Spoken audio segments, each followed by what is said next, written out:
અને આ બધા ઉપવાસો કરીએ તો જ આપણા ઘરમાં ઉત્તમ સિદ્ધિ ને સમૃદ્ધિ આવે. માટે ભલે આપણે એને બધું જ ખવડાવીએ, આજકાલ તો બધું જ ખાવાનું મળે છે. આજે મેં ફરાળ કર્યું, વાત જવા દો. એક જણા ઘરે કેવું સરસ ફરાળ, ફરાળમાં પણ બહુ મહત્તા હોય સાહેબ, પેટ ભરીને ખાઈ શકાય એવા આઈટમો બધી આ બહુ સરસ મળે છે ખાવાનું. એક ફરાળી લોટ મળે સ્વામિનારાયણનો, બોલો જય શ્રી કૃષ્ણ, એનું બધું જ મળે. ફરાળી ફાફડા પણ બનાવી શકાય, મુઠિયા પણ બનાવી શકાય, હાંડવો પણ બનાવી શકાય, પીઝા બને.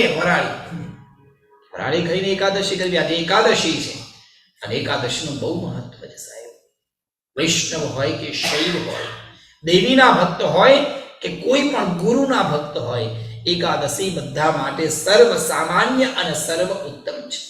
સંભવ હોય તો એકાદશી બધાએ જરૂર કરવી. એકાદશી કયા કયા કામ કરવા?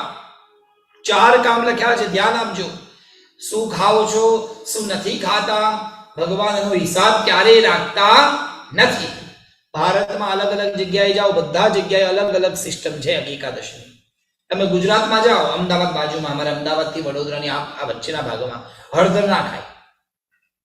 અમારે મોરૈયો સફેદ હોય એકદમ, શાકમાં પણ હળદરના પ્રયોગ કરે. ઘણી અલગ અલગ જગ્યાએ છે. તમે મહેસાણા બાજુ જાઓ તો ત્યાં તમારે હળદર ખવાય. તમે સુરતમાં જાઓ તો તમારે ઘણી બધી આઈટમો બને ફરાળમાં.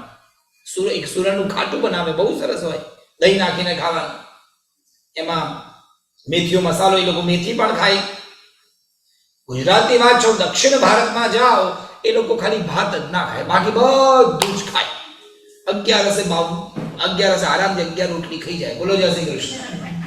અમારે એક હતા મહારાજ, અમારે ઘેર આવે 11, એટલે મને કહે અમારા 11 છે તો રોટલી ખાધી. મેં કહું તમારા 11 કે અમારામાં 11 ખાલી ભાત જ ના ખાય, બાકી બધું જ ખાય. આ સાઉથનો નિયમ.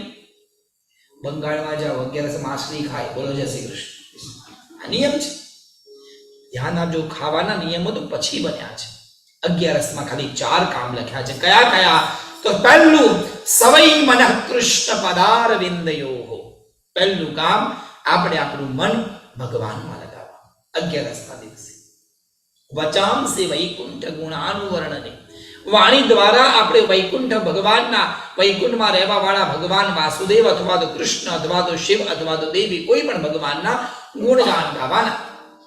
એકાદશી હોય ત્યારે આપણે ભગવાનનું ભજન કરવાનું, ભજન ગાવાનું, સ્તુતિ ગાવાની, પાઠ કરવાનું, વિષ્ણુ સહસ્રનું પારાયણ કરવાનું. મન કૃષ્ણ પદાર વિંદયો, વચાંસી વૈકુંઠ ગુણાનુવર્ણને, અને કરૌ હરિ મંદિર માર્જનાદિસુ. આ 2 હાથ દ્વારા પહેલા તો મનને ભગવાનમાં લગાવવાનું, આપણે આપણી વાણીને પ્રભુના ગુણગાનમાં, ભજનમાં વાપરવાની, અને આપણે આપણા 2 હાથ દ્વારા ક્યાં તો મંદિર સાફ કરવાનું, મંદિર સુંદર સજાવવાનું, ભગવાનનો શૃંગાર કરવાનો. પહેલાના જમાનામાં ઋષિ મુનિઓને ખબર હતી કે મંદિર દિવાળીમાં સાફ થશે. બોલો જય શ્રી કૃષ્ણ. અને ભગવાનની લાડુડી પણ મહિને 1 જ વાર બનશે. 30 દિવસે 30 લાડુડી બનાવી નાખે. અમારી પોસ્ટિંગ હતા વૈષ્ણવ અમદાવાદમાં, 30 લાડુડી બનાવી નાખે. રોજ 1 લાડુડી ધરાવે.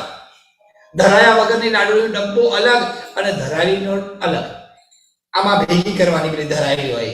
એટલે કોઈ મહેમાન આવે તો પીરસી દેવાનું. બોલો જય શ્રી કૃષ્ણ. ખબર હતી એટલે કીધું 11 દિવસે કરો પોતાના હાથ દ્વારા ઠાકોરજીની સેવા કરવા. સુંદર ગંગા જળમાં કેસર ઘોળી સ્નાન કરાવવાનું, હળવે હાથે પ્રભુને ઋષિ સુંદર અંગરકો પહેરાવાનું, અને ગાલમાં તિલક કરી આદિ પદો ગાતા ગાતા ભગવાનની સેવા કરવાની, શૃંગાર કરવાનો. આખો દિવસ પ્રભુમય વિતાવવાનો. કરો હરે મંદિર માર્જનાદિસુ, અને શ્રુતિ ચકારાચ્યુત સત્કથોદયે. અને સાથે સાથે આપણે આપણું જીવન, આપણે આપણી વાણી, આપણા આંખ, આપણા કાન, આપણા હાથ બધું ભગવાનમાં વાપરવાનું. પણ એ દિવસે ભગવાનના ભજન અને પ્રભુની સ્તુતિ તો જરૂર ગાવાની.